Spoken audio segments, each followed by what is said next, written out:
সবজি দিয়ে মাছের ঝোল তো মাঝের মধ্যেই করে খাই, কিন্তু কখনো 5 ফোড়ন পোড়া দিয়ে যে মাছের ঝোল খাওয়া যায় এটা আমি সত্যিই জানতাম না। আজকে যখন ভাবছিলাম যে পাতলা করে সবজি দিয়ে মাছের ঝোল করব, কি করে করা যায়, তখন আমি ইউটিউবে যাই আর ইউটিউব থেকে এই রান্নাটা দেখেই আমি মনে মনে ভেবে ফেলি যে আজকে আমি এইভাবেই রান্নাটা করব, করে খেয়ে দেখব কেমন লাগে। বরাবরই আমি নিত্য নতুন রান্না করতে ভালোবাসি, একঘেয়েমি কখনোই কোনো কিছু খাই না। তাই ভাবলাম তাহলে আজকে মাছের ঝোলটা এইভাবেই করা যাক।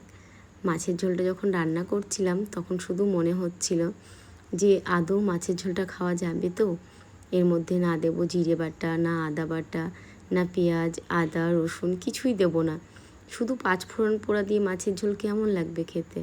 মানে এই চিন্তা ভাবনা করতে করতে আমি মাছের ঝোলটা করে ফেলেছিলাম। মাছগুলোকে প্রথমে ভেজে নিলাম কড়া করে। বরাবরই আমি খুব কড়া করেই মাছ ভাজি, কারণ আমি নরম মাছ ভাজা একদম খেতে পারি না। এরপর সবজিগুলোকে ভালো করে ভেজে নিয়েছিলাম। সবজিটা নুন হলুদ দিয়ে সেদ্ধ করে নিয়েছিলাম বলতে পারো, ফোড়ন টোড়ন কিচ্ছু দিইনি এর মধ্যে। আর এই তরকারিটাতে একটু বড়ি দেবো, তাই কয়েকটা বড়ি ভেজে নিয়েছিলাম। এমনিতেও বরাবরই বড় মাছগুলোতে একটু বড়ি দিলে ভালোই লাগে খেতে। আগে তো এগুলো জানতাম না, তবে সময়ের সাথে সাথে মাছের ঝোলে বড়ি খাওয়াটাও শিখে গেছে। ঝোলটা ফুটে গেছে, এবার ঝোলটাকে নামিয়ে নেব। তরকারিগুলো সেদ্ধ হয়ে গেছে তাই নামিয়ে নিলাম। আর এরপর কড়াইয়ে আরেকটু তেল দিলাম, দিয়ে এর মধ্যে ফোড়নে দিলাম কালো জিরে, তেজপাতা আর 2টো শুকনো লঙ্কা। তারপর 5 ফোড়ন গুঁড়োটাকে আমি দিয়ে দিলাম কড়াইয়ের মধ্যে। একটুখানি নাড়াচাড়া করেই মাছের ঝোলটা দিয়ে দিলাম। এবার ঝোলটা যখনই ফুটে উঠলো তার মধ্যে ভেজে রাখা মাছ আর বড়িগুলো দিয়ে আরও 10 মিনিট ফুটিয়ে নিয়েছিলাম। কী যে ভালো হয়েছিল খেতে বলে বোঝানো যাবে না।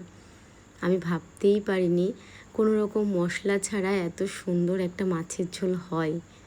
মানে বরাবরই আমরা সবজি দিয়ে মাছের ঝোল করলেও আদা জিরে বাটা দিই, কিন্তু এই রান্নাটাতে কিন্তু একদম দিতে হয়নি। আর খেতেও খুব ভালো হয়েছিল, গরমেরও সময়, সব মিলিয়ে মিশিয়ে আজকে মানে জমজমাটি রান্নাটা হয়েছে। বর তো বলছিল যে মশলা ছাড়া বেশ ভালোই তো হয়েছে, সবাই খুব ভালো বলেছিল। আর মেয়ে তো মাছ খায় না, তাই মেয়ের জন্য খুব হালকা পাতলা করে একটু সয়াবিনের তরকারি করে নিয়েছিলাম। তো এই ছিল আজকে রান্না বান্না। তোমরা যারা যারা এখনও এইরকম মাছের ঝোল করে খাওনি তারা খেয়ে দেখো, ভালো লাগবে ভীষণ। চলো আজ তবে আসি।